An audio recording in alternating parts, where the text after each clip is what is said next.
Bab 561. Mungkin semua orang bingung dan tidak mengerti mengapa Bapak Yan kecewa dengan status perkembangan perusahaan. Sebenarnya, itu bukan tanpa alasan. Perusahaan kita tampak memiliki masa depan yang cerah di permukaan, tetapi sebenarnya ada masalah internal dan eksternal. Banyak orang hanya melihat penjualan properti real estate yang laris, tetapi mereka tidak pernah memikirkan betapa sulitnya situasi yang akan kita hadapi selanjutnya. Pertama, mari kita bicara tentang pengembangan real estate. Pertama-tama, properti real estate dijual secara bersamaan. Kontrak yang kami tanda tangani dengan pemiliknya adalah untuk menyerahkan rumah dalam waktu 2 tahun, dan mengembangkan properti real estate secara bersamaan dalam waktu 2 tahun. Sumber daya manusia dan material yang dibutuhkan sangat terbatas. Nah, poin ini sebenarnya dapat diatasi. Lagi pula, kita memiliki arus modal yang cukup dan dapat merekrut lebih banyak pekerja migran dan tim konstruksi. Tim konstruksi perusahaan saat ini sudah cukup besar untuk menyelesaikan proyek ini tanpa masalah. Tetapi semuanya, jangan lupa. Ketika kita membeli tanah sebelumnya, kita menandatangani kontrak penyerahan 1 tahun dengan sejumlah besar petani di desa dan kota. Jika tidak, Anda harus membayar 3 kali lipat denda keterlambatan. Jika kita hitung semuanya, kita memiliki lebih dari 20 properti untuk dikembangkan. Saya telah membuat perkiraan awal. Kita perlu membangun dan mengembangkan total 52 properti. Ini baru real estate perumahan. Tekanannya terlalu besar. Poin kedua adalah mendahulukan hal yang tidak perlu. Saya pikir yang sebenarnya ingin diingatkan oleh bos besar adalah status pengembangan perusahaan saat ini, yang telah mendahulukan hal yang tidak perlu. Rencana awal Feidun Capital adalah membangun kota film dan televisi terbaik di Tiongkok, bahkan kota film dan televisi terbaik di dunia. Tujuan Yan adalah melampaui Hollywood. Tetapi yang kita lakukan sekarang, sebagian besar tenaga kerja dan sumber daya material dialokasikan untuk pengembangan real estate di masyarakat. Akibatnya, pembangunan kota film berjalan lambat. Dia bahkan tidak memiliki energi untuk merencanakan pembangunan kota film dan televisi. Sejujurnya, jika kita mengalihkan modal, tanpa daya tarik utama Future World Film and Television City, dan tanpa tujuan untuk melampaui Sendian Film and Television City, maka kawasan suci Huaxia Film and Television City di masa depan akan tetap menjadi Sendian Film and Television City, dan properti hunian yang kita bangun sekarang juga akan kehilangan daya tarik utamanya. Bagaimanapun perkembangannya di masa depan, potensinya sangat terbatas. Sangat sulit untuk mengumpulkan banyak orang, dan sangat sulit untuk menjadi sesuatu yang eksis di luar Hollywood. Proyek-proyek real estate komunitas ini, seperti kota-kota tingkat ketiga dan keempat lainnya, akan kehilangan vitalitas dan daya saingnya. Bapak Yan telah melihat ini sejak lama, jadi beliau mengingatkan kita.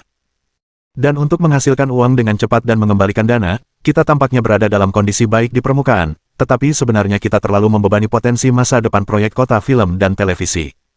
Poin ketiga, agresi asing. Berbisnis tidak pernah berjalan mulus. Selalu menghadapi berbagai kesulitan dan risiko. Saya tidak percaya bahwa tidak ada konsorsium lain yang menginginkan proyek yang menguntungkan seperti ini di kota film dan televisi. Pertama-tama, sebagai pemegang saham Sendian Film and Television City, keluarga Chaebol Lee tidak akan mengizinkan keberadaan Tianmen Future Film and Television City.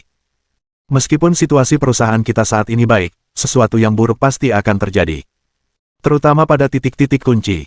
Jika terjadi masalah dengan properti, sesuatu terjadi di lokasi konstruksi, orang-orang sengaja mencemarkan nama baiknya, dan pengawasan tidak ketat, akan terjadi proyek gagal. Setiap kelalaian berakibat fatal. Selama ekornya tertangkap oleh lawan, itu dapat menyebabkan serangkaian reaksi berantai. Jika kecelakaan ini terjadi, apakah kita memiliki strategi dan persiapan untuk menanggulangi risiko? Sepertinya tidak ada, bukan?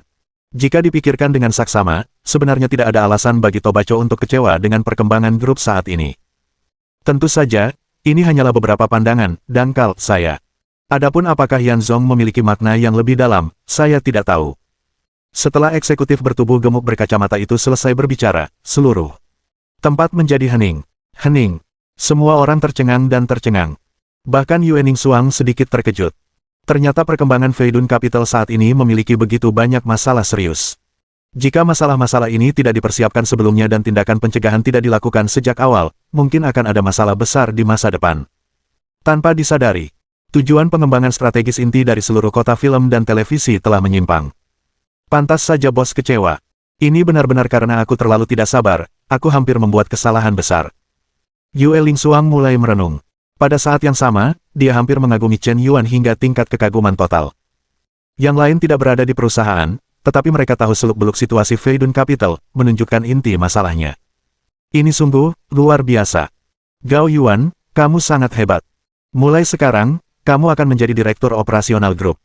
Pemuda bertubuh tegap itu, yang awalnya hanya manajer proyek divisi di bawah Feidun Capital, tiba-tiba dipromosikan menjadi direktur operasional grup, yang bisa dikatakan dipromosikan 3 tingkat sekaligus. Ayam yang benar-benar iri berubah menjadi ungu. Feidun Capital begitu ajaib dan mampu, Anda bisa langsung bergabung. Ada yang ingin menambahkan? Yue Ningxuang bertanya lagi. Presiden Yue, saya juga punya pendapat sendiri. Selanjutnya, manajer wanita lain memberikan penjelasan tambahan berdasarkan penjelasan Direktur Gao Yuan. Kemudian semuanya menjadi di luar kendali. Semakin banyak pengawas regional, manajer, direktur, dan operasional yang memberikan tambahan dan saran untuk beberapa kekurangan Feidun Capital saat ini. Beberapa saran sangat bermanfaat. Tentu saja, ada beberapa saran, omong kosong belaka. Ketika semua orang sudah terisi kembali, Yue Ningxuang menatap buku catatan itu dengan terkejut. Ternyata ada lebih dari 20 area yang perlu ditingkatkan oleh Feidun Capital saat ini. Sungguh mengejutkan.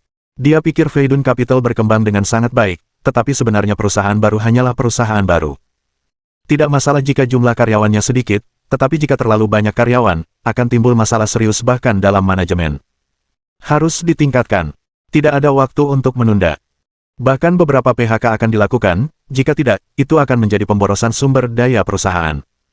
Benar saja, betapapun pintarnya seseorang, apa yang dilihatnya selalu sepihak.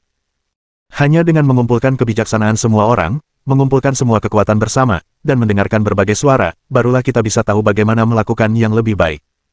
Saat ini, Yue Ningxuang sudah mengagumi Chen Yuan dari lubuk hatinya. Awalnya dia sedikit tidak yakin dan merasa tersinggung. Aku benar-benar malu sekarang. Kata-kata tersebut terbagi menjadi 2 bagian. Setelah Chen Yuan selesai menelepon Yue Ningxuang, tanpa sengaja, dia secara tidak sengaja melihat-lihat grup generasi kedua di Seoul. Kemudian tanpa sengaja, saya membuka Weibo dan melihat jerawat. Seluruh tubuhnya terksenjing di tempat. Dia benar-benar tidak menyangka hal-hal akan menjadi begitu memalukan. Adik perempuan Xiao Yue, yang bekerja keras, telah menguasai Feidun Capital. Hanya dalam waktu lebih dari sebulan, dia telah mencapai pembalikan yang menakjubkan. 20 pra-penjualan real estate meledak. Mengumpulkan dana ratusan miliar. Ini benar-benar menciptakan mitos industri. Dia menghasilkan begitu banyak uang, dia ingin melaporkan kabar baik. Tapi siapa yang tahu? Kakak tadi memberinya gelombang kritik dan pendidikan, bukankah ini terlalu memalukan? Apakah kamu ingin meminta maaf? Tidak, ini terlalu memalukan, bagaimana mungkin ada alasan untuk meminta maaf karena menjilat anjing? Tapi dalam hal ini, aku benar-benar melakukan kesalahan. Apa yang harus dilakukan orang tua ini? Bab 562. Tepat ketika Chen Yuan sedang terjerat dalam pikirannya. Tiba-tiba telepon berdering. Setelah melihat ide penelepon, ternyata Xiao Yue yang menelepon. Menyebalkan sekali. Sepertinya orang benar-benar harus membayar harga atas perbuatan mereka, jadi jangan berpura-pura agresif lagi lain kali. Hei, Xiao Yue, aku tidak bermaksud mengatakan itu tentangmu barusan. Bos, aku mengerti.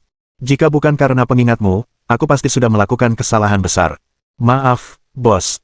Aku terlalu bersemangat untuk meraih kesuksesan cepat, aku malu. Jika bos tidak membangunkanku, aku tidak akan tahu bahwa ada begitu banyak masalah di grup ini. Bos, kau sudah cukup sibuk, tapi kau masih harus membayar kesalahanku. Aku belum pernah menjadi presiden sebelumnya, jadi yang aku kuasai hanyalah maju terus dan memaksimalkan keuntungan dalam jangka pendek, tetapi sekarang aku akhirnya mengerti bahwa menjadi presiden bukan hanya tentang kepentingan jangka pendek, tetapi juga tentang situasi secara keseluruhan. Sebagai pemimpin perusahaan, kita harus mengincar pengembangan jangka panjang grup, dan mengambil 10 langkah demi 1 langkah. Dan hal paling brilian dari bos adalah Anda tidak langsung memberitahu saya di mana saya salah, tetapi membiarkan saya berpikir sendiri dan menemukan kesalahan saya sendiri. Ini tidak hanya melatih kemampuan berpikir saya, tetapi juga mengembangkan situasi saya secara keseluruhan. Ini juga memungkinkan manajemen senior perusahaan untuk bertukar pikiran dan melakukan refleksi diri, dan seluruh kepemimpinan memiliki kesempatan untuk bertransformasi. Bos, terima kasih banyak. Saya pasti akan mengingat pelajaran ini. Yue Ningxuang mengakui kesalahannya dengan sangat serius. Dan tampaknya gelombang introspeksi mendalam juga telah dilakukan. Membuat Chen Yuan terbewilderet. Apa? Chen Yuan penuh dengan tanda tanya. Rasanya seperti alpaka berlarian melewati kepalanya. Seluruh dirinya berantakan. Kakak Xiao Yue, apakah ada kesalahpahaman? Beraninya Anda mengakui kesalahan Anda. Mungkinkah benar-benar ada masalah dengan Feidun Capital? Saya mengandalkan. Ini bukan kebetulan, kan? Chen Yuan memikirkannya dengan saksama.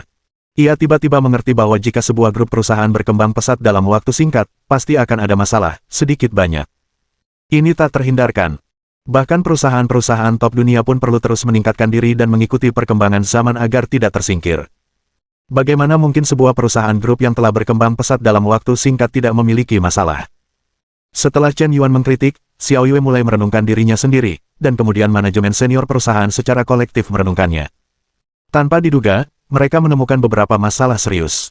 Pertanyaan-pertanyaan ini seperti pukulan di kepala, membangunkan kelompok tingkat tinggi yang merasa puas dan terpesona oleh kemenangan. Mereka menyadari keseriusan masalah tersebut, dan mereka secara alami merasa bahwa Tuan Yan berpandangan jauh dan telah melihat semuanya. Benar-benar cerdas. Puff. Chen Yuan, yang telah menemukan poin kuncinya, hampir memuntahkan seteguk darah. Itu juga tidak apa-apa. Oke. Karena semua orang berpikir begitu, sebagai bos besar, agar tidak merusak citra, maka akui dengan enggan. Hidup memang begitu keras. Manusia berada di sungai dan danau, tidak bisa menolong diri sendiri. Xiao Yue, saya sangat senang Anda menyadari masalah-masalah ini, ayo. Bos, Anda sangat baik. Saya belum pernah melihat bos sebaik Anda. Anda melakukan kesalahan serius. Alih-alih marah besar, Anda membimbing saya langkah demi langkah dan membiarkan saya menemukan masalahnya sendiri. Anda memberitahu saya bagaimana menjadi presiden yang baik. Terima kasih, Xiao Yue sangat berterima kasih. Kata Yue Lingsuang dari lubuk hatinya. Chen Yuan merasa sedikit malu saat mengatakan ini. Tentu saja, selama saya tidak malu, orang lainlah yang malu. Ngomong-ngomong, Xiao Yue, saya punya tugas lain untukmu. Selain rencana pendanaan aplikasi Liu, ada juga rencana pengembangan untuk Yayasan Amal Sai. Saya akan meminta Yayasan Amal Sai untuk mengembangkan 10 rumah sakit tersier di Provinsi Hubei. Saya berharap proyek pembangunan ini akan dilakukan bersama oleh Yayasan Amal Sai dan Feidun Capital untuk saling membantu. Lagi pula, Feidun Capital juga memiliki tim konstruksi sendiri. Anda akan menambah beban. Untuk mengurangi rasa malu, Chen Yuan mulai mengubah topik pembicaraan. Yue Lingsuang langsung terkejut ketika mendengar kata-kata itu. Dia benar-benar tidak menyangka ambisi Chen Yuan begitu besar. Investasi filantropi itu sebenarnya ditujukan untuk 3 rumah sakit teratas. Tapi segera dia mengerti. Jika Feidun Capital juga menyumbang untuk proyek amal, pasti akan mendapatkan reputasi yang lebih baik, dan rumah sakit yang disumbangkan dapat digunakan untuk mengurangi pajak.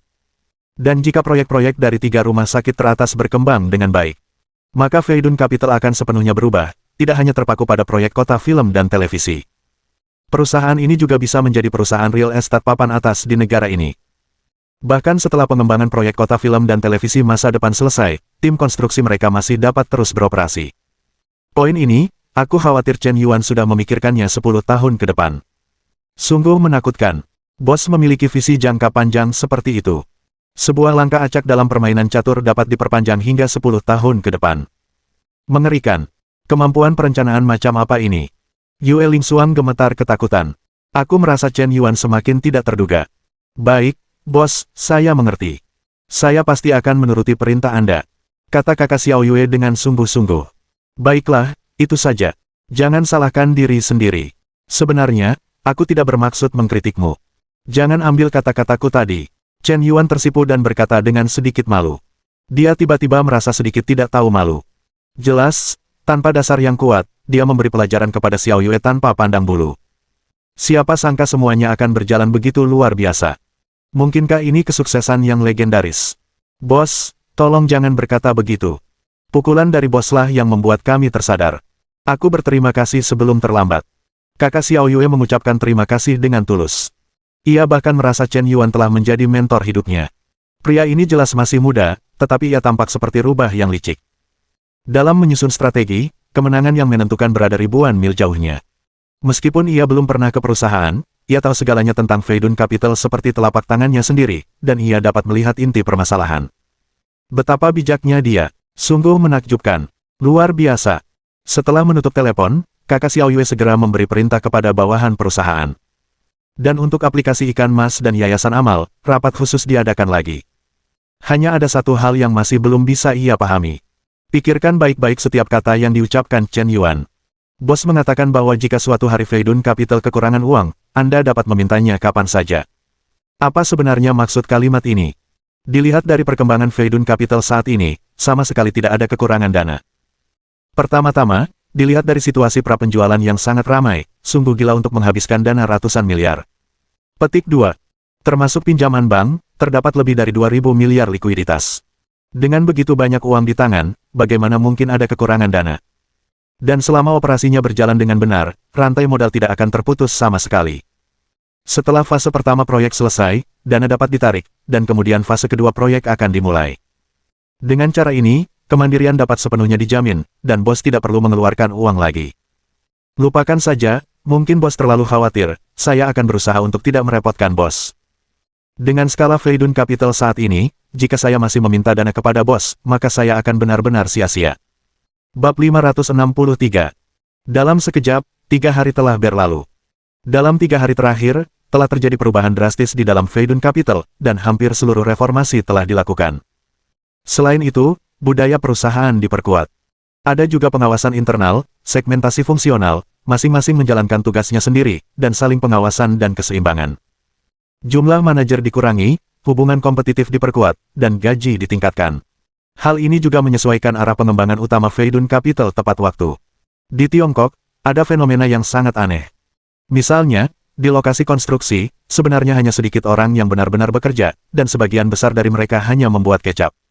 1 orang memindahkan batu bata, dan 5 atau 6 orang memandu di sampingnya. Kemudian terjadi eksploitasi berlapis-lapis. Mereka yang bekerja tidak mendapatkan banyak uang, dan mereka yang tidak bekerja bisa makan banyak. Pekerja migran, pekerja konstruksi, dan pekerja sementara menerima upah rendah, melakukan pekerjaan paling banyak, dan paling melelahkan, tetapi kontraktor, perantara, dan pemimpin proyek melakukan pekerjaan paling sedikit dan paling mudah, tetapi mereka dapat dieksploitasi lapis demi lapis. Sebagian besar uang Anda diambil. Reformasi Feidun Capital ini sepenuhnya meninggalkan model pengembangan alih daya lokasi konstruksi sebelumnya. Sebaliknya, sepenuhnya dikembangkan sendiri, tanpa perantara, dan semua pekerja berada langsung di bawah tanggung jawab perusahaan konstruksi di bawah Feidun Capital. Sebenarnya, hal itu tidak terlalu baik. Jika terjadi sesuatu di lokasi konstruksi, Anda bahkan tidak memiliki siapapun untuk disalahkan. Tetapi tanggung jawab yang terpadu juga baik. Mengurangi suap untuk perantara, meningkatkan upah untuk pekerja migran, dan menarik lebih banyak pekerja ke kota Tianmen. Bangunan yang dikembangkan oleh perusahaan kita sendiri juga lebih aman, untuk mencegah beberapa proyek yang buruk dilakukan secara diam-diam. Pengawasan dapat diperkuat kapan saja. Keuntungan dan kerugian. Tetapi ini juga tidak mungkin. Pengembang lain dapat mengalihdayakan proyek dan menyerahkan pekerjaan profesional kepada orang-orang profesional. Uang ini sebenarnya bisa didapatkan sendiri dengan mudah. Tapi modal yang mudah didapatkan tidak akan berhasil. Saat ini perusahaan memiliki terlalu banyak proyek yang harus dikembangkan secara bersamaan, yang membutuhkan tenaga kerja dan sumber daya material yang sangat besar. Tidak mungkin untuk melakukan outsourcing ke satu atau beberapa perusahaan saja. Proyek ini harus dikelola dan didistribusikan secara terpadu. Proyek ini sangat besar sehingga saya khawatir ratusan perusahaan konstruksi perlu bergabung. Dengan cara ini, proyek harus dikelola sendiri, dan hanya dengan menaikkan upah pekerja migran, lebih banyak pekerja migran dapat tertarik. Untuk menghemat biaya, wajar jika manajemen dikurangi dan perbedaan antara perantara juga dikurangi. Setelah perubahan ini, upah hampir semua pekerja migran di bawah perusahaan meningkat secara signifikan. Tak lama kemudian, sebuah pesan menyebar. Apakah kamu sudah mendengar? Kota Tianmen, Provinsi Hubei merekrut banyak pekerja konstruksi. Saya dengar di lokasi konstruksi di sana, bahkan pekerja umum bisa mendapatkan 500 yuan sehari. Benarkah? Gajinya setinggi itu? Saya bekerja di lokasi konstruksi di Shenzhen, dan saya hanya menghasilkan lebih dari 300 yuan sehari, dan saya harus membayar sedikit uang kepada mandor setiap bulan. Keadaan saya bahkan lebih buruk. Di lokasi konstruksi di tempat kecil, saya hanya menghasilkan 200 yuan sehari. Saya mulai bekerja pukul pagi dan selesai pukul malam. Karena krisis ekonomi tahun ini, saya sudah berbaring di rumah selama lebih dari setengah tahun. Itu benar. Saya kenal seorang pekerja ahli yang telah bekerja di berbagai lokasi konstruksi selama lebih dari 10 tahun. Dia sekarang memimpin para pekerja magang di kota Tianmen. Dia menghasilkan 500 yuan sehari dan memiliki lebih dari 20 pekerja kecil. Bukankah dia kontraktor? Dia bukan kontraktor. Saya dengar bekerja di kota Tianmen tidak banyak hal yang merepotkan. Gaji dibayar oleh perusahaan. Mandor tidak berhak memotong gaji, dan kita tidak perlu berbakti kepada siapapun. Aku ingin pergi dan melihat apa yang kau katakan. Bagaimana kalau kita pergi ke kota Tianmen untuk melihat situasinya dalam 2 hari? Bagaimana kita bisa mengatakan bahwa kita adalah veteran dalam bidang ini, dan kita seharusnya lebih baik daripada para rekrutan itu, kan? Sekelompok pekerja migran dari tempat lain banyak berbicara. Baru-baru ini, Feidun Capital mulai beriklan di aplikasi Liu dan Big Chat TV. Tidak hanya merekrut sejumlah besar pekerja, tetapi juga merekrut insinyur konstruksi tingkat tinggi. Memindahkan batu bata juga merupakan pekerjaan teknis. Jika Anda hanya tahu cara memindahkan batu bata dan bekerja keras, Anda secara alami akan melakukan pekerjaan yang paling melelahkan dan mendapatkan uang paling sedikit. Bakat luar biasa dalam memindahkan batu bata disebut insinyur konstruksi. Nilainya berbeda. Dan dalam 3 hari terakhir, muncul berita lain bahwa Feidun Capital telah melewati proses peninjauan pinjaman bank. Pinjaman sebesar 500 miliar yuan akan segera tiba. Ini adalah hal yang sangat menyenangkan untuk dilakukan. Dengan proyek sebesar ini yang diluncurkan bersamaan, ini bukan hanya proyek investasi properti terbesar di Provinsi Hubei, tetapi juga salah satu proyek properti terbesar di seluruh negeri. Tepat ketika pengembangan Feidun Capital sedang berlangsung dengan pesat. Sebagai ketua aplikasi Liu, Ibu Yu Manxing tiba-tiba berbicara secara terbuka di media sosial. Diklaim bahwa aplikasi Liu telah melewati putaran pendanaan kedua. Dalam putaran pendanaan kedua, Feidun Capital menyuntikkan 100 miliar yuan dan mengakuisisi 20,00% saham aplikasi Liu. Begitu berita itu tersebar, seluruh jaringan internet heboh. Tidak salah, kan? Feidun Capital menghabiskan 100 miliar untuk mengakuisisi 20,00% saham aplikasi Liu. Jadi, aplikasi Liu bernilai 500 miliar. Bukankah sebelumnya kau bilang nilai pasar aplikasi Liu hanya sedikit di atas 100 miliar? Mungkinkah Feidun Capital sedang mabuk, atau punya terlalu banyak uang dan tidak tahu harus menghabiskannya di mana, jadi kau ingin dimanfaatkan? Apakah kau pikir orang-orang dengan aset ratusan miliar tidak sepintar kau yang berpenghasilan per bulan? Mungkin aplikasi Liu benar-benar memiliki potensi besar. Aku baru-baru ini mulai memainkan aplikasi sosial ini. Benar-benar bagus.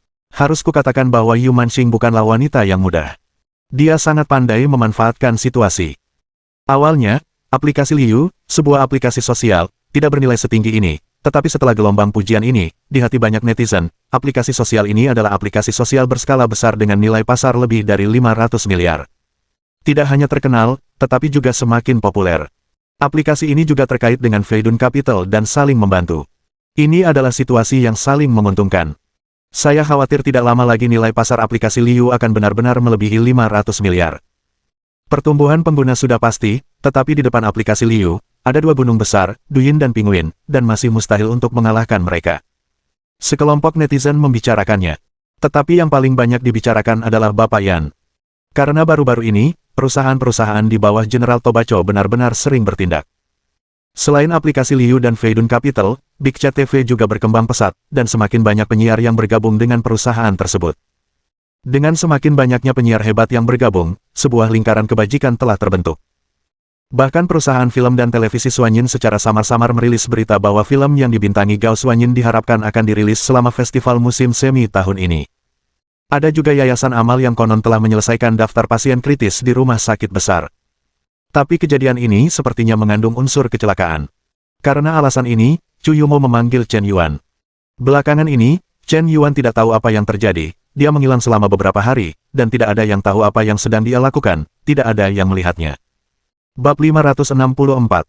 Chen Yuan, apa yang kamu lakukan beberapa hari terakhir ini? Kenapa dunia seakan lenyap, dan kamu tidak membalas pesan yang kukirim?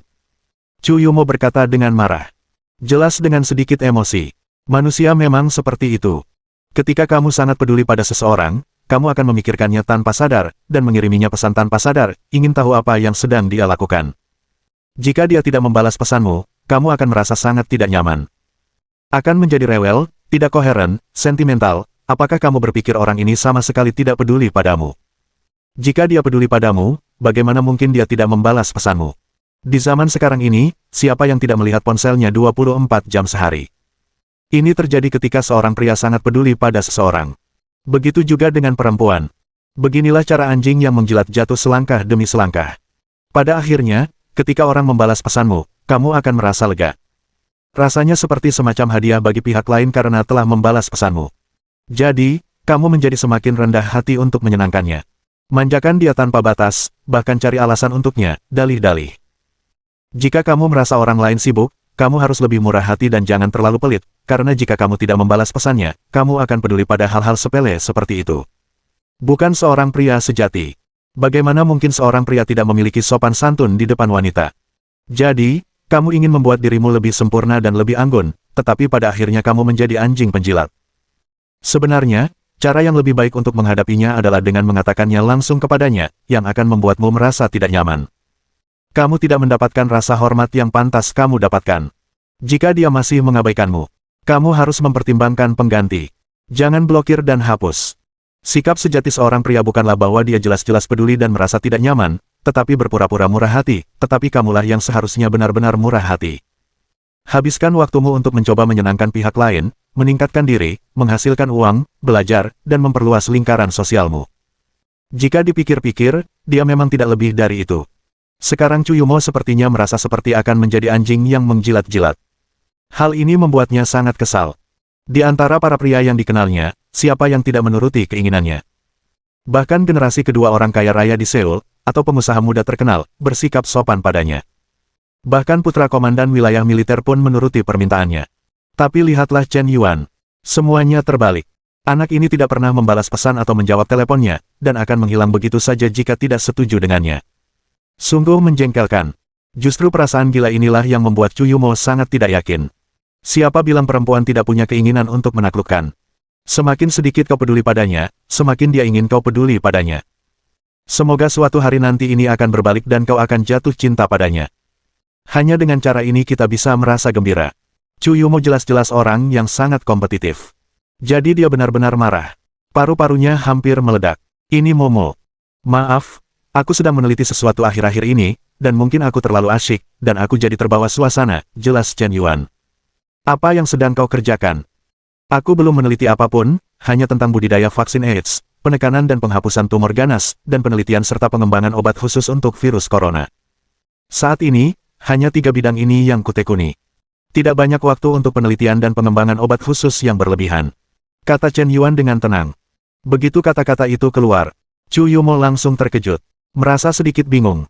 Ada begitu banyak ahli medis top di dunia yang tidak memiliki masalah medis untuk diatasi. Kau mengatakannya dengan begitu enteng, dan kau masih mempelajari 3 bidang sekaligus. Apakah kau yakin tidak sedang membual? Chen Yuan, aku tahu bahwa kemampuan medismu tidak buruk, dan telah disetujui secara bulat oleh beberapa ahli penyakit dalam di Seoul, tetapi kau tidak boleh terlalu ambisius.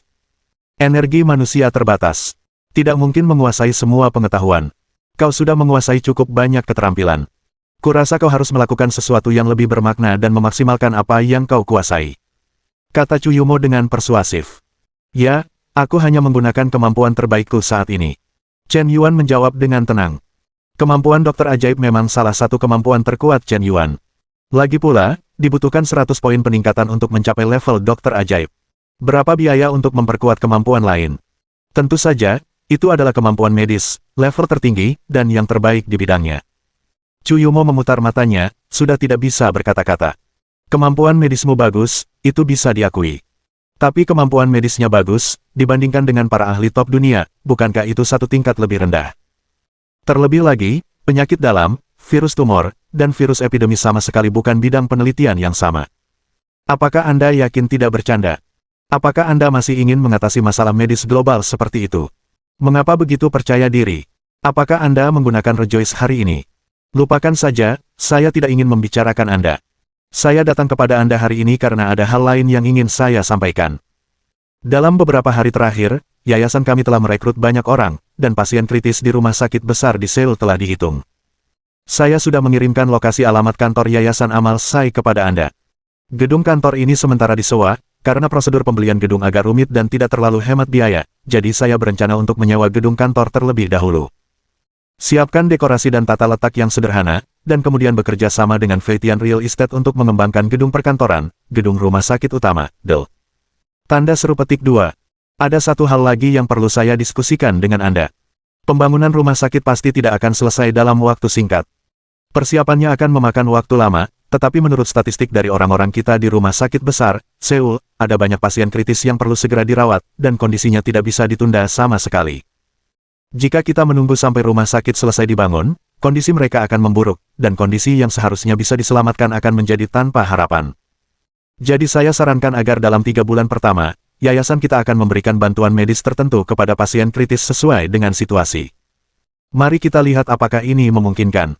Dalam 2 hari terakhir, Chuyumo secara pribadi pergi ke rumah sakit untuk mengunjungi beberapa pasien kritis. Terutama juga untuk memahami situasinya. Secara khusus, ada seorang gadis kecil yang meninggalkan kesan mendalam padanya. Gadis kecil ini baru berusia 16 tahun, persis sama dengan Hua, dan dia juga sangat cantik. Tetapi siapa sangka dia menderita leukemia di usia muda, dan telah mencapai stadium lanjut. Wajahnya pucat dan sangat lesu. Sakit rasanya menyaksikan ini. Orang tua telah menghabiskan seluruh sumber daya keluarga untuk mengumpulkan biaya pengobatan untuknya. Perusahaan asuransi yang sebelumnya membeli asuransi kesehatan sama sekali tidak menerimanya. Saat membeli asuransi, petugas penjualan mengatakan bahwa semua penyakit ditanggung, tetapi siapa sangka ketika sesuatu yang buruk terjadi, mereka mulai saling menyalahkan. Kau menengok ke belakang dan menyadari bahwa ada banyak celah dalam kontrak asuransi. Karena putus asa, mereka menjual rumah itu. Tapi tetap saja itu hanya setetes air di lautan. Chu Yumo harus mengakui bahwa dia tergerak oleh rasa iba. Tetapi begitu celah ini terbuka, sebelum rumah sakit dibangun, bantuan medis akan dikeluarkan, yang mungkin jumlahnya sangat besar. Chu Yumo merasa bahwa dia harus melaporkannya, bagaimanapun juga, itu adalah uang Chen Yuan. Bab 565. Ini terserah kamu. Lagi pula, kamu adalah presiden Yayasan Amal. Bagaimana menggunakan uang itu dan kemana membelanjakannya, kamu bisa membagikannya sesukamu. Chen Yuan tampak sama sekali tidak khawatir. Lagi pula, uang itu sudah diberikan kepadamu. Kamu bisa membelanjakannya sesukamu. Bahkan jika kamu mengadakan penggalangan dana amal dan menerbangkan pesawat untuk menghamburkan uang, aku tidak akan mengerutkan kening. Adapun kekhawatiran kamu menggelapkan dana publik. Tidak ada. Uang itu awalnya untukmu. Orang lain mengira Tuan Yan menggunakan sejumlah besar uang untuk amal. Padahal, dia memberikan uang kepada Chu Yumo atas nama amal. Baiklah, ini yang kamu katakan, tapi aku benar-benar hanya menghabiskannya begitu saja. Chu Yumo membenarkan. Jangan khawatir, aku percaya padamu, kata Chen Yuan dengan tegas. Kata-kata penegasan ini tiba-tiba membuat Chu Yumo terkejut. Dia tidak tahu mengapa Chen Yuan begitu mempercayainya. Apakah aku benar-benar layak dipercaya? Jumlah puluhan miliar yang sangat besar ada di tanganku dan aku bisa menggunakannya sesukaku. Apa kau tidak khawatir sedikit pun? Gumam Chu Yumo pada dirinya sendiri. Tidak, aku tidak pernah khawatir, jawab Chen Yuan dengan tenang dalam hatinya. Ia berpikir dalam hati, aku mengkhawatirkan hal sepele, jadi cepatlah menghabiskannya. Jika kau memulai proyek amal, kau bahkan tidak akan bisa menyumbangkan uangnya. Cari saja sepotong tahu dan bunuh saja sepotong sampah. Tapi Chu Yumo sama sekali tidak tahu apa yang ada di dalam pikiran Chen Yuan. Melihatnya menjawab dengan begitu jujur. Ia hanya merasakan sedikit sentuhan di hatinya. Riak seperti riak di permukaan danau. Itu menimbulkan gelombang di hatinya. Kepercayaan macam apa ini? Seorang cendekiawan rela mati demi orang kepercayaannya. Kepercayaan antar manusia sering dibangun dengan cara ini. Kepercayaan Chen Yuan padanya membuat rasa kesal Chu Yumo selama 2 hari terakhir lenyap dalam sekejap. Seorang pria bersedia memperlakukanmu seperti ini tanpa ragu, memberikan aset senilai puluhan miliar kepadamu, dan membiarkanmu menggunakannya sesuka hatimu. Maka pria ini pasti bukan orang jahat sama sekali. Dia tulus. Sebelumnya, kupikir pria ini, Chen Yuan, sengaja menjauhiku dan mencoba jual mahal. Sekarang sepertinya dia tidak memiliki niat itu. Dia pasti sangat sibuk. Benar sekali, seorang pria yang begitu unggul dalam segala hal, selain menghasilkan uang untuk memulai perusahaan, dia juga mempelajari berbagai keterampilan setiap hari. Bagaimana mungkin dia punya waktu untuk memikirkan hal-hal yang berantakan ini? Hanya orang dengan hati yang sangat murni dan tingkat disiplin diri yang tinggi yang mampu memanfaatkan setiap menit dan setiap detik. Chen Yuan pasti telah bekerja lebih keras daripada siapapun untuk memiliki bakat yang telah ia raih hari ini. Selain bakat yang luar biasa, kerja keras yang diperoleh jauh lebih penting. Para bajingan pua yang memikirkan cara merayu perempuan dan cara menekan perasaan perempuan sepanjang hari tidak akan memiliki prestasi yang terlalu tinggi sama sekali. Mereka belum meningkatkan diri dan mempelajari lebih banyak cara untuk mempermainkan perasaan mereka. Hasilnya bagus, Chen Yuan jelas bukan tipe orang seperti itu. Saat ini, Chu Yumo melakukan analisis mendalam dalam hatinya. Indra keenam seorang wanita biasanya sangat akurat. Chu Yumo tidak menemukan cara untuk bersikap jual mahal dalam diri Chen Yuan. Semuanya sangat alami. Tentu saja, Chen Yuan memang sedang melakukan penelitian tanpa pamrih akhir-akhir ini. Dia hampir mencapai terobosan dalam menghambat penyebaran sel kanker. Diperkirakan tidak lama lagi akan dikembangkan obat khusus yang dapat mengatasi sebagian besar tumor kanker. Tentu saja, efek obat khusus ini tidak terlalu bagus. Obat ini tidak dapat membunuh sel kanker sepenuhnya, tetapi hanya dapat dihambat atau dikurangi, dan masih ada risiko kekambuhan. Namun, dengan obat khusus ini, bahkan pasien kanker stadium lanjut dapat memiliki tingkat kelangsungan hidup lebih dari 5 tahun. Dan tanpa terapi target, tanpa kemoterapi, tanpa biaya operasi yang sangat mahal. Satu suntikan, hasil langsung. Kerusakan pada tubuh manusia juga sangat kecil. Setelah munculnya obat khusus ini, diperkirakan akan menimbulkan sensasi di dunia, yang mungkin menjadi berkah bagi pasien kanker. Adapun penelitian tentang AIDS, Chen Yuan juga telah membuat beberapa terobosan, tetapi sejauh ini belum ada eksperimen nyata yang dilakukan, dan dia tidak yakin, dan penelitian lebih lanjut diperlukan. Ada virus bakteri yang saat ini sedang dia kembangkan. Setelah virus ini dikembangkan, mereka memiliki efek yang sangat ajaib, yang dapat memulihkan kekebalan manusia dan membunuh HIV sepenuhnya. Tetapi ada kekurangan fatal. Artinya, jika Anda tidak terinfeksi HIV, tetapi terinfeksi virus ini, Anda akan jatuh sakit dalam waktu singkat, dan bahkan ada risiko kematian. Bisa dikatakan melawan racun dengan racun. Tidak mudah untuk dicoba. Adapun obat khusus terakhir untuk virus corona, Chen Yuan menyelesaikannya dengan mudah. Sejujurnya, dia sama sekali tidak peduli dengan virus kecil ini. Sebagai eksistensi mengerikan yang menyebar ke seluruh dunia dan menginfeksi ratusan juta orang. Di mata Chen Yuan, itu hampir seperti flu biasa. Resep apapun bisa menyembuhkannya. Obat khusus yang dia kembangkan dapat dikatakan memiliki hasil langsung. Diminum langsung, seperti coklat, hanya satu potong. Saat ini, vaksin untuk virus corona telah dikembangkan, tetapi vaksin tidak sama dengan obat khusus. Vaksin hanya dapat mencegah, bukan menyembuhkan. Dan virus memiliki risiko bermutasi. Vaksin yang sama, melawan virus yang bermutasi, tidak akan berpengaruh. Tetapi obat khusus berbeda. Obat khusus yang dikembangkan oleh Chen Yuan pada dasarnya dapat menghilangkan virus corona. Dalam 3 hari ini, Chen Yuan memperoleh banyak hal. Sayang sekali, Chu Yumo sama sekali tidak mengerti dirinya. Kau pikir aku begitu ambisius dan ingin menaklukkan masalah medis dunia, itu hanya mimpi. Sebenarnya, aku belum memberitahumu, aku sudah menaklukkannya. Sangat sederhana, mudah sekali. Kau tidak tahu apa-apa tentang kekuatan kakak. Kata Chen Yuan dengan emosi di dalam hatinya. Chen Yuan, apakah kau lupa hari apa ini? Chu Yumo tiba-tiba bertanya lagi. Hari apa? Tanya Chen Yuan dengan bingung. Hari ini Minggu. Kau bilang akan datang ke rumahku untuk makan malam. Aku akan mengirimkan lokasinya. Kau bisa datang saja ke sini. Ayahku juga ada di sini. Lagi pula, hari ini ibuku yang memasak, jadi kau tidak boleh mempermalukan diri sendiri. Kata Chu Yumo dengan sungguh-sungguh. Ketika Chen Yuan mendengar ini, dia langsung merasa sedikit tidak nyaman. Ibu Chu Yumo, dia benar-benar meminta Xiao Yue untuk menyelidiki beberapa hari terakhir. Aku tidak tahu apakah aku tidak memeriksanya, aku akan terkejut ketika memeriksanya. Jangan berpikir bahwa istri pemimpin tertinggi provinsi adalah wanita biasa, tetapi itu adalah kesalahan besar. Istri sekretaris Chu, yang bermarga Lin, dipanggil Nona Lin oleh semua orang. Nyonya Lin dan keluarga Lin di Seoul memiliki hubungan tertentu. Orang terkaya adalah sepupu Nyonya Lin, tetapi hubungannya agak jauh, jadi saya tidak akan membahasnya lebih lanjut. Banyak orang berpikir bahwa kebangkitan keluarga Lin disebabkan oleh hubungan dengan sekretaris Chu.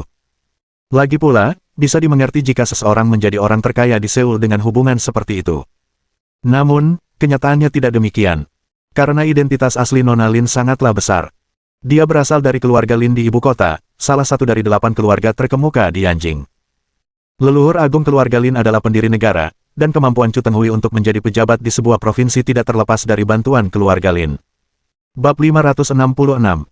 Baiklah kalau begitu, aku akan berkemas dan pergi. Tutup telepon. Chen Yuan berlari ke kamar mandi untuk mandi. Dia belum mandi selama 3 hari terakhir, dan badannya bau. Semua energi dan perhatiannya telah dicurahkan untuk penelitian obat-obatan. Bisa dibilang dia melupakan makan dan tidur. Dia tidak terlalu peduli dengan penampilan. Sekarang dia akan pergi menemui ayah mertua dan ibu mertuanya, tentu saja dia harus lebih bersemangat. Sebenarnya, Chen Yuan sedikit gugup. Dia belum pernah bertemu orang tua wanita itu secara resmi. Sekitar pukul 17.30. Chen Yuan membawa 2 botol Feitian Moutai dan datang ke gerbang halaman rumah Chu Yumo. Merapikan rambutnya sedikit. Kemudian, dia menekan bel pintu. Ding dong, ding dong. Dengan bunyi bel pintu 2 kali, pintu terbuka. Detik berikutnya, seorang pemuda tampan muncul di depannya. Pria ini tingginya sekitar 1,8 meter 5 inci, ramping dan tinggi, 1 atau 2 cm lebih tinggi dari Chen Yuan. Dia tidak mengenakan jam tangan mahal, juga tidak mengenakan pakaian bermerek dengan logo yang bisa dikenali sekilas, penampilannya sederhana dan elegan. Namun, ada sedikit kesombongan di alisnya, seolah-olah dia memandang semua orang dengan jijik. Sepertinya matanya lebih tinggi dari atas. Apakah dia pengantar makanan? Pria itu melirik Chen Yuan dari atas ke bawah, melihat bahwa dia membawa sesuatu di tangannya, dan berkata dengan nada acuh tak acuh. Pengantar makanan, Apa aku terlihat seperti pengantar makanan? Chen Yuan terdiam. Pria ini terlalu kasar. Saya bukan pengantar makanan, maaf, mungkin saya salah pintu. Peng. Sebelum Chen Yuan selesai berbicara, pria itu membanting pintu hingga tertutup. Chen Yuan langsung dikurung di luar. Xiao Jiang, siapa itu? Paman Chu, tidak ada orang lain, hanya seorang pengantar makanan, dan dia salah alamat. Chen Yuan samar-samar mendengar suara percakapan dari dalam rumah. Aku sangat marah. Sudah ku bilang ini bukan layanan pengiriman makanan, kau tulikan. Chen Yuan mengeluarkan ponselnya dan menelepon Chu Yumo. Halo, Chen Yuan, apakah kau di sini? Chu Yumo, kau yakin tidak salah alamat? Tolong periksa lagi. Benar, itu gedung 301. Lalu kenapa ada pria di keluargamu? Umurnya sekitar 20 tahun, tanya Chen Yuan. Maaf. Chen Yuan, pria ini dibawa pulang dari ibu kota oleh ibuku. Namanya Jiang Chenyu. Dia anak dari keluarga Jiang di ibu kota. Dia generasi kedua yang terhormat. Ibuku entah gila macam apa, dan ingin mengatur kencan buta untukku. Begitu, kau memanggilku ke sini untuk dijadikan tameng. Tidak, Chen Yuan, jangan salah paham. Ayahku juga bilang dia mengundangmu ke rumahku untuk makan malam akhir pekan ini, tapi aku tidak menyangka akan terjadi kebetulan seperti ini. Ibuku baru saja pulang dari ibu kota dan membawa pria lain bersamaku.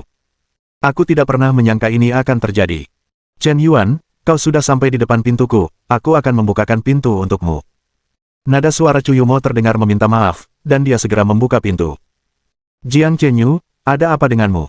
Chen Yuan juga tamuku, bagaimana bisa kau mengusir orang? Ini rumahku, kau tidak mengerti tata krama. Maaf. Momo, tadi aku tidak memperhatikan, kukira itu kurir. Saat itu, Chen Yuan sudah masuk. Pria yang duduk di sofa tampak meminta maaf di permukaan, tetapi sebenarnya dia jelas-jelas menekan Chen Yuan. Anak ini sengaja melakukannya. Dengan tokoh terkenal seperti Tuan Yan, industri hiburan hampir mencapai puncaknya. Kau, anak kecil, sengaja pura-pura tidak tahu. Kau pikir kau bisa terlihat berkelas. Tatapan Chen Yuan tertuju, dan suasana langsung membeku. Pria di seberangnya, menghadapi tatapan tajam Chen Yuan, sama sekali tidak menghindar, tetapi mulai mengamatinya. Sepertinya aku ingin memberitahumu dengan jelas. Bahkan jika aku tahu kau perokok terkenal itu, aku tetap tidak menganggapmu serius. Xiao Jiang, apakah kakekmu sehat akhir-akhir ini? Paman Chu, kakekku sehat walafiat.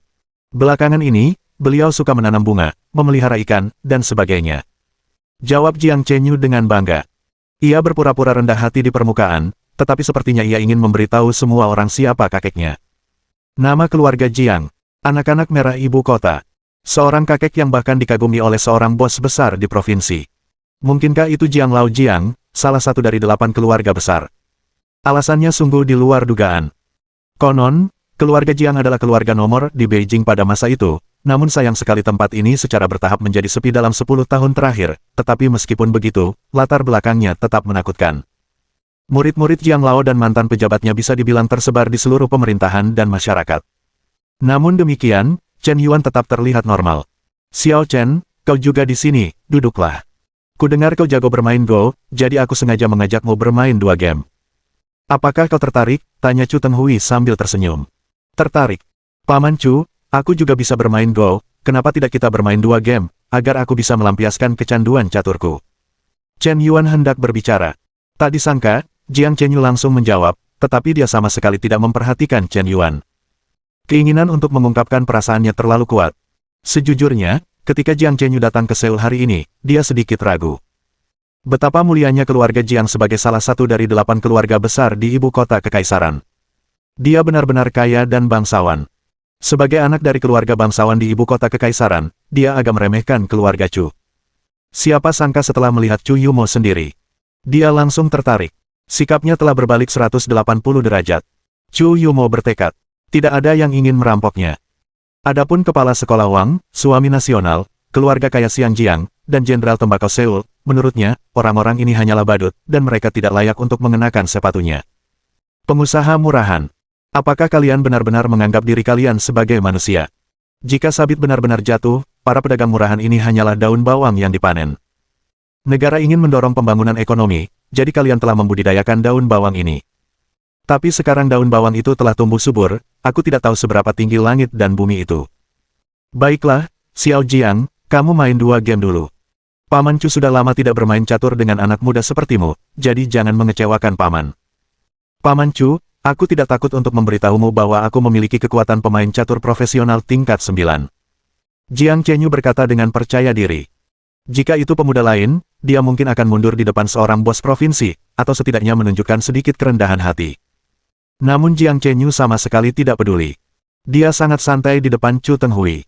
Lagi pula, dia memiliki beberapa paman dan dukun yang dapat berhubungan dengan para petinggi kabinet. Dengan latar belakang yang menguntungkan seperti itu, wajar jika dia sedikit sombong. Ah, sedikit seringai muncul di sudut mulut Chen Yuan. Petik 2. Sejak identitas Tuan Yan terungkap, dia tidak pernah diremehkan sedemikian rupa. 9 dan profesional. Veteran.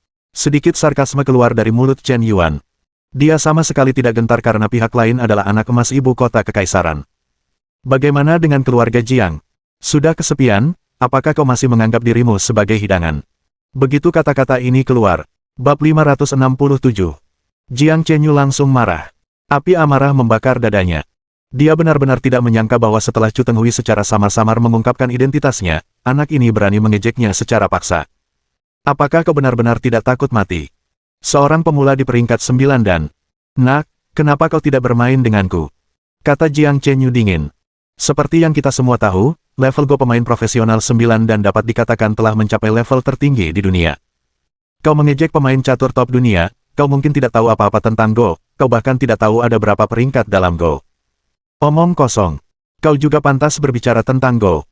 Baiklah, ayo, biarkan aku melihat betapa hebatnya master profesional 9 dan itu. Chen Yuan merentangkan tangannya, terlihat malas dan santai. Saat ini dia juga marah. Awalnya, ini adalah pertama kalinya dia datang ke rumah sekretaris Chu, dan dia ingin bersikap sedikit lebih baik. Tetapi karena tidak ada yang menghormatinya, Chen Yuan benar-benar menyerah. Aku punya sistem, siapa yang kutakuti? Apalagi sekretaris yang ada di sini hari ini, bahkan jika kepala negara datang, Chen Yuan tidak bisa menahan diri untuk tidak menghina pria bernama Jiang ini. Nak, jika kau kalah, berlututlah dan panggil ayah, beranikah kau? Aku tidak menginginkanmu, nak, tetapi jika kau bersikeras memanggilku ayah, aku bisa menerimanya dengan susah payah. Nak, ayah menunggumu. Kau, urat-urat di dahi Jiang Chenyu menegang hebat. Dia marah. Dia benar-benar marah. Bahkan di kalangan elit di ibu kota kekaisaran, hanya sedikit orang yang berani berbicara seperti ini kepadanya. Siapa sangka ketika dia datang ke Seoul, kota tingkat kedua di daerah terpencil, seseorang akan berani menghinanya. Dasar anjing bodoh. Aku khawatir kau tidak tahu bencana macam apa yang akan ditimbulkan oleh perilakumu saat ini. Jiang Chenyu tertawa karena marah. Sebaliknya, tenanglah. Tidak ada lagi perdebatan verbal. Segera, papan catur disiapkan, dan permainan dimulai. Suasana di ruangan tiba-tiba menjadi aneh. Ayah, kau tidak peduli dengan mereka, keluh Chuyumo. Perilaku Chu Tenghui barusan jelas tidak terlalu mempertimbangkan perasaan Chen Yuan. Agak meremehkan. Tapi Chen Yuan terlalu berani. Beraninya dia bertindak gegabah di rumah seorang sekretaris provinsi. Apa pedulimu? Wajar jika anak muda sedikit pemarah. Seorang pemuda yang telah dimanjakan oleh masyarakat pada dasarnya tidak akan mencapai banyak hal. Seorang pemuda yang benar-benar mampu berani mengubah aturan dan lingkungan. Pernahkah kau melihat ada pemuda yang patuh dan mampu mencapai kesuksesan pada akhirnya? Chu Tenghui menggelengkan kepalanya sambil tersenyum. Pikiran dan pandangan atasan dan orang biasa sangat berbeda. Bagi mereka yang berada di posisi tinggi, orang biasa seperti ternak dan domba yang dipelihara dalam penangkaran, dan mereka hanya perlu patuh dan melakukan apa yang seharusnya. Saya ingin keluar dari lingkaran itu, saya ingin menjadi manajer, dan bahkan pembuat aturan. Perlu memiliki ide yang berbeda sejak awal. Menerima sistem pendidikan yang sama sekali berbeda. Tidak takut kekuasaan, dan memiliki warisan sendiri. Di zaman kuno, orang-orang seperti itu biasanya berbahaya. Dia berhasil menjadi markis dan perdana menteri, dan bahkan naik ke puncak 5 tahun ke-9. Kegagalan untuk berhasil adalah pengkhianat. Adapun Chen Yuan, dia tidak bisa memahaminya. Karena itu, Jiang Chenyu hanya menggunakan Jiang Chenyu untuk menyelidiki latar belakang Chen Yuan.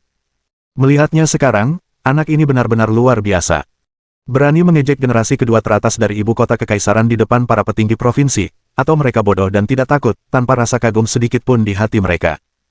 Entah dia memiliki latar belakang yang mendalam, latar belakang yang menakjubkan, dan memiliki kekuatan untuk bersaing dengannya. Chu Tenghui, seekor rubah tua, diam-diam menciptakan konflik antara kedua anak muda itu. Dia hanya ingin duduk di gunung dan menyaksikan harimau-harimau itu bertarung. Permainan hari ini bukan hanya di papan catur, dia juga ingin melihat kekuatan di balik Chen Yuan. Bagaimanapun, ketika menyelidiki calon menantu, seseorang harus lebih berhati-hati. Di papan catur, Chen Yuan dan Jiang Chenyu duduk di tanah. Jiang Chenyu memimpin, dan keduanya bertarung bola balik. Puluhan tangan dengan cepat diletakkan. Nak, aku tahu orang lain memanggilmu Tuan Yan. Kau sangat populer di internet akhir-akhir ini, dan proyek kota film dan televisimu sangat sukses. Kudengar kau telah menghasilkan ratusan miliar, tapi aku harus mengingatkanmu, jangan terlalu berpuas diri. Anak muda terlalu gegabah dan mudah binasa. Kalau begitu, biar ku ingatkan lagi, jangan kekanak-kanakan, orang tuamu tidak mengajarkanmu sopan santun. Kau siapa? Generasi kedua yang tahu cara memanfaatkan orang tua. Aku bukan apa-apa. Apa kau begitu hebat? Apa kau ingin mengatakan betapa hebatnya kakekmu, betapa hebatnya ayahmu, dan betapa hebatnya pamanmu? Kalau begitu, bolehkah aku bertanya apa yang hebat dari dirimu? Kau bajingan, mengandalkan kejayaan leluhurmu untuk berpura-pura di mana-mana, apa yang bisa kau lakukan? Chen Yuan menutupi kepala dan wajahnya, lalu menegurnya. Paru-paru Jiang Chenyu hampir meledak. Tapi dia terdiam. Sepertinya dia benar-benar tidak punya apa-apa untuk dijual. Mungkin dibandingkan dengan anak muda lainnya, dia memang memiliki banyak kelebihan. Bisa disebut orang kaya dan tampan papan atas. Dan kemampuannya sendiri juga sangat kuat. Tapi kemampuannya ini, dibandingkan dengan kemampuan pribadi Tuan Yan, sama sekali tidak bisa ditandingi. Aku hanya bisa berpura-pura menjadi kakek. Jiang Chenyu menarik napas dalam-dalam. Lengan yang tadinya berdenyut-denyut tiba-tiba kembali tenang. Tatapannya pun kembali normal. Sepertinya dia tidak peduli lagi dengan apa yang dikatakan Chen Yuan. Tapi di tatapan tenangnya, ada sedikit kekejaman. Siapapun yang benar-benar mengenal Jiang Chenyu tahu bahwa ketika dia memasang ekspresi seperti ini di wajahnya, itu berarti dia benar-benar membencimu. Konsekuensi yang akan menyusul akan sangat serius. Sangat serius sehingga kau tidak tahan sama sekali. Suatu ketika di ibu kota kekaisaran, ada seorang anak orang kaya generasi kedua yang berpura-pura menjadi atasan Jiang Shao, dan bahkan menyentuh pantat kudanya secara langsung. Akibatnya, anak orang kaya generasi kedua dan keluarganya ditangkap keesokan harinya, bangkrut dalam semalam, dan memiliki kekayaan bersih puluhan miliar. Tanpa alasan, bukti penyuapan pejabat terungkap, dan berbagai departemen diselidiki, dan akhirnya menghadapi hukuman penjara. Sebuah keluarga kaya dengan kekayaan puluhan miliar dolar hancur dalam semalam. Inilah energi tuan muda dari keluarga Jiangnya. Kau kalah. Ini kekuatan 9 dan profesionalmu. Kau tidak mendapatkan peringkat itu dengan cara curang, kan? Ini sangat buruk. Dalam waktu kurang dari 10 menit, Jiang Chenyu dikalahkan oleh Chen Yuan. Dia memutar matanya dan tidak percaya dengan apa yang dilihatnya. Kenapa ini terjadi? Dasar anak nakal, sengaja mengalihkan perhatianku, ayo main ronde lagi. Jiang Chenyu kalah di game pertama. Dia tampak sedikit tidak percaya. Merasa malu. Saya juga berpikir bahwa saya tidak serius, dan saya telah meremehkan musuh. Tapi kali ini, dia tidak akan meremehkan musuh lagi. 10 menit kemudian. Sudah dikatakan kau seorang pemula, tapi kau masih tidak percaya. Bahkan pemain catur amatir sepertiku pun tidak bisa menang, dan kau masih pemain profesional tingkat 9. Jika level sampahmu semuanya pemain profesional tingkat 9, maka jalanan penuh dengan pemain profesional tingkat 9. Chen Yuan mengejek tanpa malu-malu. Mengapa kau kalah begitu cepat? Mengapa aku tidak berdaya melawan serangan Chen Yuan? Tidak ada alasan. Saat bermain catur dengan orang lain, dia selalu tak terkalahkan dan tidak pernah bertemu lawan. Bahkan pemain top di dunia Go Tiongkok pun belum tentu menjadi lawannya. Mengapa dia langsung dihina saat bermain catur dengan Chen Yuan? Mungkinkah para pemain catur di masa lalu, mengetahui identitasku, sengaja membiarkanku melakukan itu? Bab 568. Suasananya agak canggung. Wajah Jiang Chenyu pucat pasi. Dia tiba-tiba menyadari bahwa dia telah ditampar. Dan di depan calon mertuanya. Wajahnya bengkak. Awalnya, dia tampak hebat tadi. Tapi sekarang dia terlihat sangat percaya diri dan hebat. Bagaimana mungkin kau mempermalukannya sekarang setelah dia kalah 2 pertandingan berturut-turut? Tapi orang ini sangat tebal kulitnya, dan dia masih berpura-pura tenang setelah kalah. Lupakan saja. Aku tidak sebaik orang lain. Kalau kalah, ya kalah. Aku akui. Tapi apakah kau pikir kalau kau menang Go, kau benar-benar menang? Kau menang Go, tapi yang akan kau kehilangan adalah seluruh hidupmu. Paman Chu, aku merasa tidak enak badan hari ini, jadi aku pamit dulu. Di antara kata-kata Jiang Chenyu, ada sedikit ancaman. Biar ku katakan dengan jelas. Hari ini kau membuat Lao Su kehilangan muka, Lao Su sangat marah, kau siap membalas dendam. Tunggu. Tuan Muda Jiang, apa kau tidak memperhatikan kata-katamu? Jangan lupa apa yang baru saja kau katakan. Berlututlah, tepati janjimu, baru kau bisa pergi. Jiang Chenyu hendak berdiri dan pergi. Tapi siapa sangka Chen Yuan menekan tangannya dengan keras ke tubuhnya. Dan mengancam akan membuat pihak lain berlutut. Anak itu baru saja mengatakan bahwa jika kalah dalam permainan, dia akan berlutut dan memanggilnya ayah. Sekarang kau pura-pura tidak ingat. Kau sangat pelupa. Tapi tidak apa-apa, kau tidak ingat, biar ku ingatkan. Apa yang kau lakukan, lepaskan aku. Yang mulia. Chen Yuan menekan keras, dan kekuatan yang mengerikan seperti batu besar, memaksa Jiang Chenyu berlutut. Detik berikutnya. Semua orang terkejut. Chu Yumo membuka mulutnya lebar-lebar. Chu Tenghui mengerutkan kening. Bahkan Lin Yanqiu, yang baru saja selesai memasak dan keluar dengan piring, pun terkejut. Dia tidak percaya bahwa putra sulung keluarga Jiang, yang berhasil dia hubungi dan bawa kembali dari ibu kota untuk kencan buta bersama putrinya, begitu dihina oleh seorang orang luar. Meskipun pemuda ini dikatakan sebagai talenta muda lokal. Tapi siapakah Jiang Shao sebenarnya? Putra langsung dari 8 keluarga terkemuka di ibu kota kekaisaran. Dia bisa disebut sebagai salah satu tokoh besar Tiongkok. Bagaimana bisa dia begitu dipermalukan? Apa yang kau lakukan, dasar bocah liar, lepaskan dia. Lin Yanqiu langsung meraung. Namun ketika Chen Yuan mendengar kata-kata itu, dia acuh tak acuh. Kau bisa melepaskannya, tetapi orang selalu menepati janji mereka. Paman Chu, kau baru saja mendengar apa yang dia katakan dengan telingamu sendiri. Bagaimana mungkin orang tidak memperhitungkan kata-kata mereka? Paman Chu, kau datang untuk menghakimi dan bersikaplah dewasa. Haruskah kau melakukan apa yang kau katakan? Jika kau pikir apa yang kau katakan bisa diabaikan begitu saja, maka aku akan melepaskannya. Anjing, kau tahu siapa aku. Kau akan menyesal, kau pasti akan menyesal. Chu Tenghui belum sempat berbicara. Ditekan oleh Chen Yuan, Jiang Chenyu, yang sudah tidak bisa bergerak, mulai menggeram dengan wajah ganas. Dia melawan mati-matian, tetapi tubuh Chen Yuan tidak bergerak sama sekali, dan dia tidak bisa bangun karena tekanan. Mengapa anak ini begitu kuat? Apa yang kau makan sejak kecil? Lebih kuat dari gabungan kekuatan 3 atau 5 pria kuat. Astaga, kau tahu ini rumah siapa?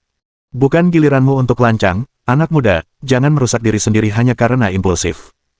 Lin Yanqiu memperingatkan. Memang benar orang harus menepati janji, tapi kenapa kau harus serius dengan beberapa lelucon di antara anak muda? Xiao Chen, anggap masalah ini sebagai kehormatan untuk Paman Chu, lepaskan dia, maafkan aku, perlakukan orang dengan belas kasihan. Chu Tenghui berkata dengan nada bermartabat. Baiklah kalau begitu, karena kau sudah mengatakan itu, sepertinya aku tidak diterima, ayo pergi. Chen Yuan melepaskan Jiang Chenyu. Dia sama sekali tidak menundukkan kepalanya karena identitas Chu Tenghui. Karena keluarga bermaksud berpihak pada pihak yang benar, tidak masalah jika kau tidak makan malam ini. Jangan berpikir bahwa kau adalah pemimpin tertinggi, bahwa apa yang kau katakan adalah dekret kekaisaran, dan semua orang harus menjilatmu. Aku kesal, tapi aku tetap tidak akan mengganggumu. Percaya atau tidak, suatu hari nanti, aku akan membeli negara Amerika dan menjadi hegemon dunia sendiri. Astaga! Aku benar-benar berpikir bahwa generasi kedua yang merah bisa menekan Lao Su. Itu bisa membuatmu gila.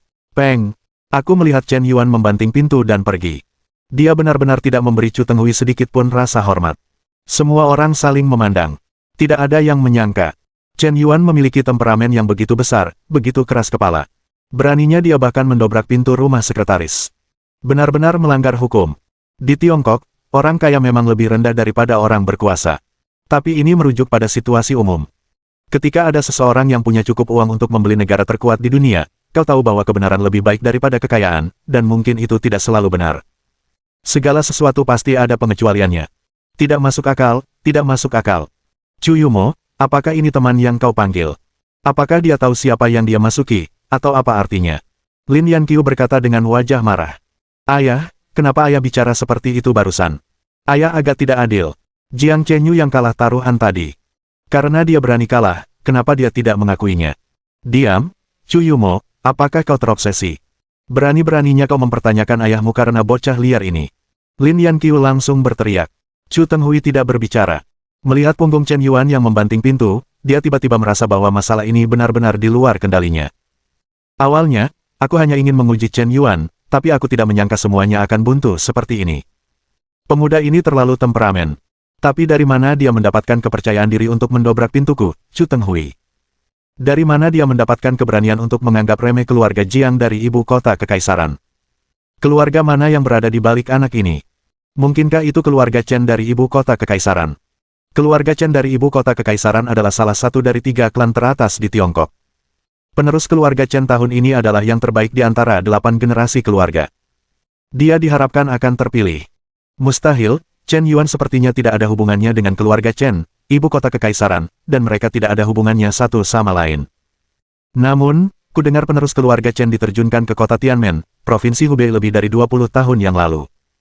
Kembali di ibu kota kekaisaran, yang menikah adalah wanita lain dari keluarga yang berpengaruh, tapi ini semua tentang ulah Chen Sima yang busuk. Ku dengar wanita itu sedang hamil saat itu, dan kebetulan dia berasal dari kota Mayang. Tidak mungkin kebetulan seperti itu, kan? Sial. Mungkinkah Chen Yuan adalah? Chu Tenghui tiba-tiba memikirkan sebuah kemungkinan. Meskipun ini mungkin, ini agak tidak masuk akal. Tetapi jika Chen Yuan bukan anak haram keluarga Chen di ibu kota kekaisaran, siapa yang bisa diam-diam menyembunyikan semua informasi darinya dan sepenuhnya menghapus informasi masa lalunya? Orang tuanya saat ini sama sekali bukan orang tua kandungnya. Maka hanya ada satu kebenaran. Memikirkannya, Chu Tenghui merasa takut. Bab 569. Jika suatu hari nanti, orang itu benar-benar mengambil alih posisi kepala negara. Bukankah itu Chen Yuan? Tentu saja, ini hanya tebakan dan tidak dapat dikonfirmasi. Perlu terus menggali lebih dalam untuk mengetahui detail tentang Chen Yuan. Sekarang Chen Yuan dan Jiang Chenyu telah benar-benar berselisih. Ini adalah kesempatan. Dengan kepribadian Jiang Chenyu, masalah ini tidak akan pernah dibiarkan begitu saja. Chu Tenghui berencana untuk duduk tenang dan menyaksikan pertarungan para harimau. Biarkan kedua anak muda dengan energi latar belakang yang menakutkan ini saling bertarung. Paman Chu, saya minta maaf atas kejadian hari ini. Chenyu ingin meminta maaf kepada Anda. Bibi Lin, Anda dan ibu saya berteman, dan kedua keluarga kita dapat dianggap sebagai keluarga bangsawan. Saya dipermalukan hari ini, dan saya harus mencari penjelasan atas masalah ini. Chen Yuan, saya bertekad saya tahu bahwa Chen Yuan dan Nona Chu berteman, tetapi saya berharap keluarga Chu tidak akan ikut campur dalam masalah hari ini. Ini adalah perselisihan antara saya dan dia. Saya berharap paman dan bibi dapat tetap netral. Mata Jiang Chenyu gelap. Nada suaranya tegas dan tak terbantahkan. Keluarga Chu memiliki pengaruh yang luar biasa di Seoul. Jika keluarga Chu bersikeras melindungi Chen Yuan, dia tidak bisa berbuat apa-apa. Tetapi statusnya luar biasa, di belakangnya ada keluarga Jiang di ibu kota kekaisaran, dan Chu Tenghui tidak punya pilihan selain memberinya 3 poin. Selama keluarga Chu tidak ikut campur, dia yakin sepenuhnya bahwa Chen Yuan bahkan tidak akan mengenalnya. Chen Yuan ini agak terlalu sombong. Dia masih muda, tetapi dia tidak memiliki sedikit pun rasa hormat. Sebaiknya kita beri dia pelajaran. Lin Yanqiu melambaikan tangannya, yang merupakan sebuah pernyataan. Kalau begitu, terima kasih Bibi Lin, Chen Yu akan pergi dulu, Bibi, Paman, Momo, datang berkunjung lagi lain hari. Setelah Jiang Chenyu selesai berbicara, dia bangkit dan pergi. Baru setelah dia keluar dari 301, Chu Yumo tak kuasa menahan diri untuk tidak menatap tajam Lin Yanqiu. Bu, bagaimana bisa ibu bicara seperti itu? Chen Yuan juga tamu kita, bagaimana bisa ibu pilih kasih? Pemuda ini terlalu sombong. Dia pikir karena punya banyak uang, dia bisa mengabaikan siapapun. Bahkan jika dia tidak menderita sekarang, dia pasti akan menderita di masa depan. Seindah pohon di hutan, angin akan menghancurkannya. Lebih baik biarkan dia belajar dulu, biarkan dia tahu apa yang ada di luar kemampuan manusia, dan ada langit di atas langit. Lin Yanqiu berbicara dengan nada seseorang yang datang ke sini dan memerintahnya. Ayah gelombang. Baiklah, dengarkan saja nasihat ibumu tentang masalah ini, jangan ikut campur dalam perselisihan antara Chen Yuan dan anak laki-laki keluarga Jiang untuk sementara waktu. Aku ingin melihat gangguan apa yang bisa ditimbulkan oleh anak-anak muda ini. Tentu saja, aku tidak akan membiarkan mereka bertindak terlalu jauh, semuanya harus dalam batas-batas kepatuhan hukum. Chu Tenghui tetap tenang. Ekspresi wajahnya sama sekali tidak berubah, dan tidak ada yang bisa melihat apa yang dipikirkannya. Chu Yumo hampir gila. Aku tidak tahu bencana apa yang akan ditimbulkan keluarga Jiang kepada Chen Yuan. Dia berlari ke kamar dan segera menelepon Chen Yuan. Dududu gelombang. Setelah menelepon selama 1 menit penuh, Chen Yuan akhirnya terhubung. Chen Yuan, mengapa kau tiba-tiba membanting pintu dan pergi? Apakah kau tahu bahwa kau akan mempermalukan orang tuaku? Bagaimanapun, mereka adalah. Apa sebenarnya maksudmu? Sebelum Chu Yumo selesai berbicara, dia disela oleh Chen Yuan. Kau juga telah melihat situasi hari ini. Apakah karena Jack, yang bermarga Jiang, menentangku sejak awal, tetapi ayahmu tampaknya peduli dengan harga diri tuan muda Jiang ini, tetapi dia tidak menghormatiku? Mengapa? Apakah aku kurang bermartabat? Atau apakah kau berpikir bahwa Presiden Tang Tang bahkan tidak berhak berbicara di rumahmu? Tanya Chen Yuan tiba-tiba. Mungkin di mata orang lain, seorang miliarder memang tidak sebaik pemimpin puncak. Tetapi latar belakang Chen Yuan lebih dari 100 miliar. Kau tidak tahu apa-apa tentang kekuatannya. Chen Yuan, ayahku tidak bermaksud begitu. Saat ini, status Jiang Chenyu benar-benar luar biasa. Dia tidak sebanding dengan generasi kedua orang kaya biasa. Jika kau membuatnya mempermalukan dirinya sendiri hari ini, dia pasti akan membalas dendam padamu. Ayah dan ibuku mengatakan bahwa mereka tidak peduli dengan masalah ini, dan kau pasti akan mendapat masalah. Terutama Feidun Capital. Proyek ini telah diincar oleh orang lain. Jika kau kehilangan perlindungan resmi, kau benar-benar akan mendapat masalah. Jelas Chu Yumo. Orang-orang yang berbisnis menghasilkan uang dengan cara yang harmonis. Semakin tinggi latar belakang seseorang, semakin banyak mereka harus menjilat. Kamu baik-baik saja, kamu telah menyinggung semua orang, bagaimana bisnismu bisa berlanjut? Dengan seseorang yang memiliki latar belakang seperti itu, tidak akan mudah jika dia ingin memberimu beberapa trik. Yang ini, masalah yang kamu bicarakan, hanya ini masalahnya. Kalau begitu, suruh dia cepat kemari, kakak sudah tidak sabar. Chen Yuan memutar matanya, juga terdiam. Apakah dia takut orang lain akan menghancurkan Feidun Capital?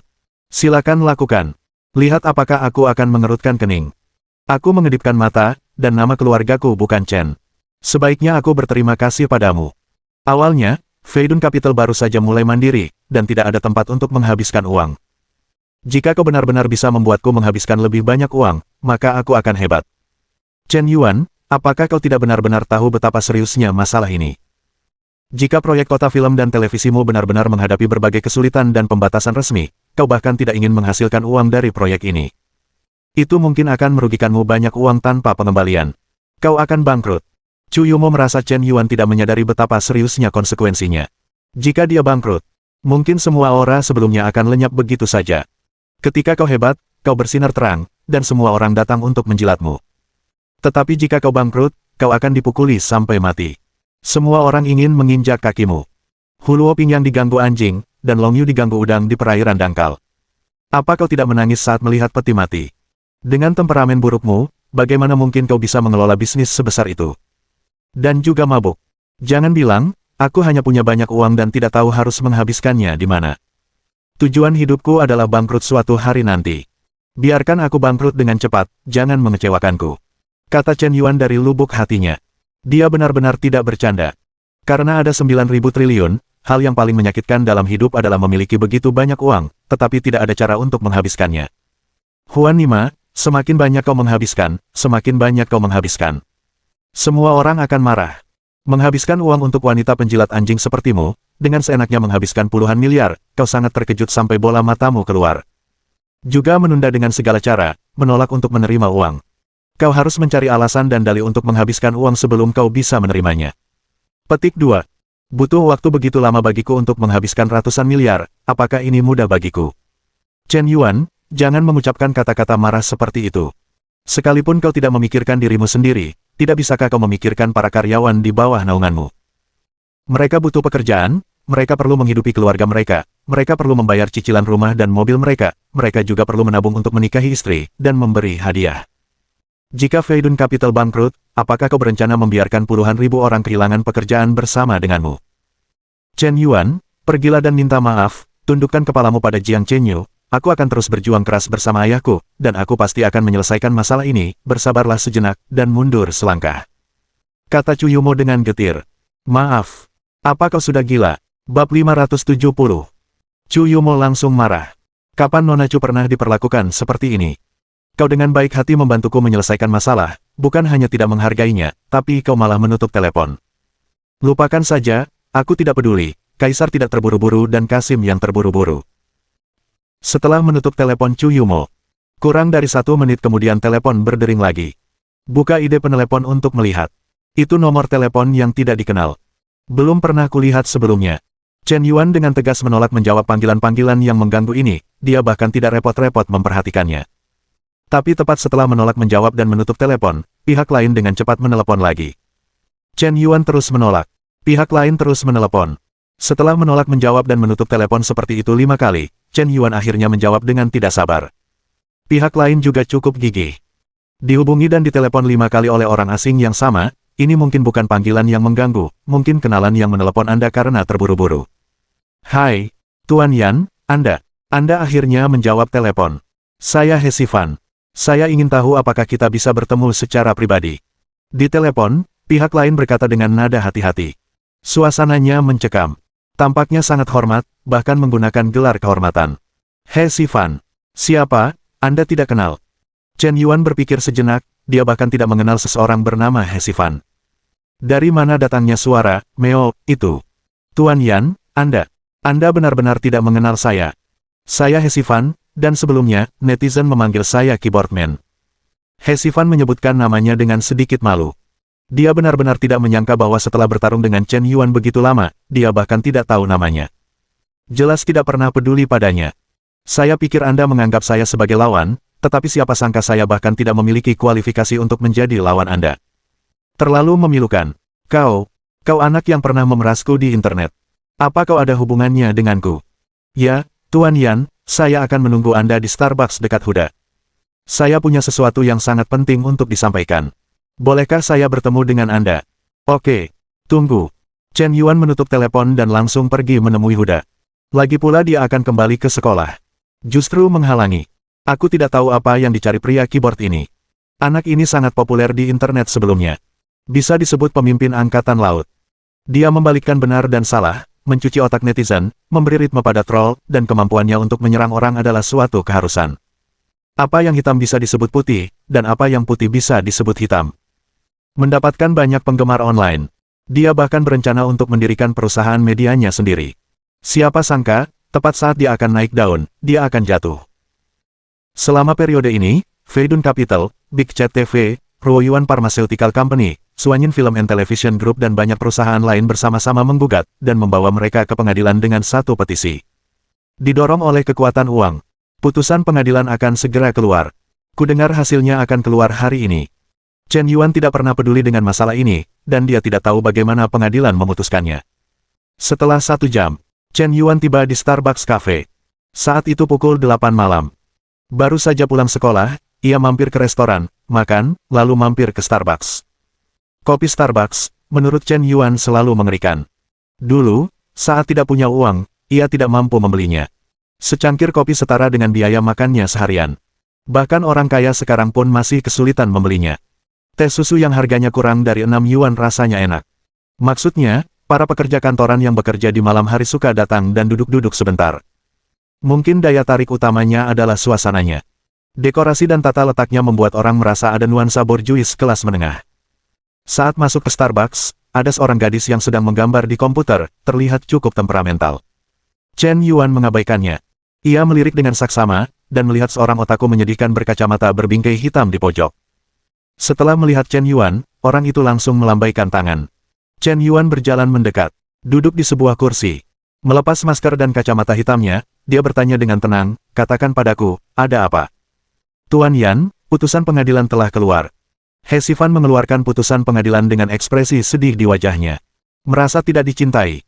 Saat menerima putusan ini, dia merasa hidupnya tidak berarti.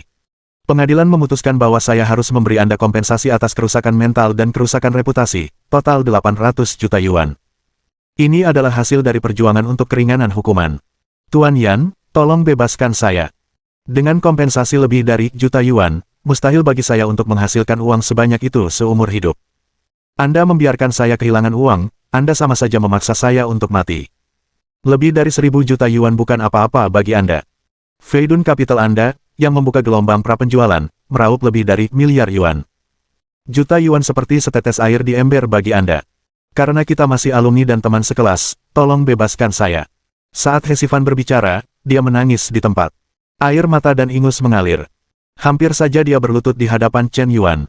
Jika dia tahu ini lebih awal, mengapa repot-repot? Dia benar-benar tidak menyangka harus membayar lebih dari juta sebagai kompensasi.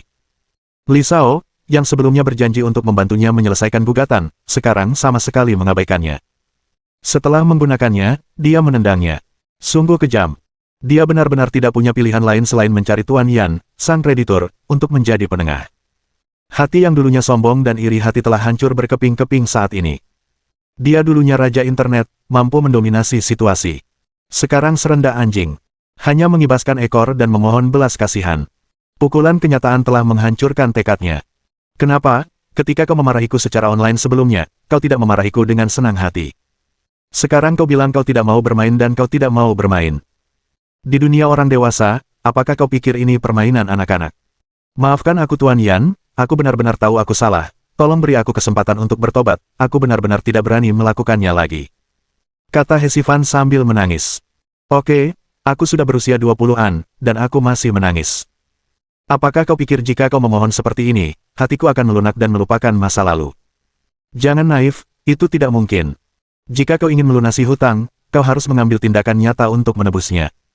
Dengan situasimu saat ini, apalagi di kehidupan ini, aku khawatir kau tidak akan mampu melunasinya di kehidupan selanjutnya. Bagaimana kalau begini, aku akan menginvestasikan uang untukmu memulai sebuah perusahaan, dan kau akan memegang 20% saham teknis. Ketika kau bisa membuat nilai pasar perusahaan melebihi miliar, kau akan bisa membayar kembali uang itu. Kata Chen Yuan dengan acuh tak acuh. Namun, bagi Hesivan, nada acuh tak acuh ini seperti matahari terbit menerangi dirinya dari kegelapan. Dia benar-benar tercengang.